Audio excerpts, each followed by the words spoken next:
একটা দিদিভাই আমায় প্রশ্ন করেছিলে যে তুমি কি ভাড়া বাড়িতে থাকো না সবার সাথে থাকো। তো সমস্ত প্রশ্নের উত্তর আমি দিয়ে দেব।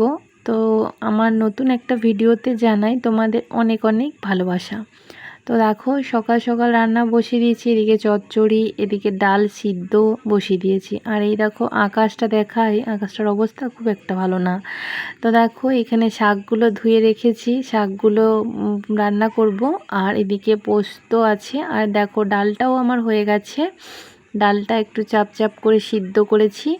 তো এটাই বেশ সবাই খায়, আমাদের ভালোবাসে। আর আজকে ছিল সিম্পল মেনু। আর এই দেখো শাকটাও মোটামুটি ভালো করে জলের মধ্যে ধুয়ে তারপর একটু জল ঝরতে দিয়ে রান্না করছি।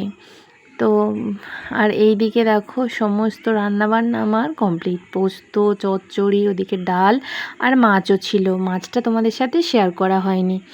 তো যাই হোক, দিদিভাইটাকে বলি, না গো দিদিভাই, আমি ভাড়া বাড়িতে বা কোথাও থাকি না, আমি শ্বশুর বাড়িতে থাকি। আর আমি সবার সাথে থাকি, শ্বশুর শাশুড়ি দেওর সবাই আছে।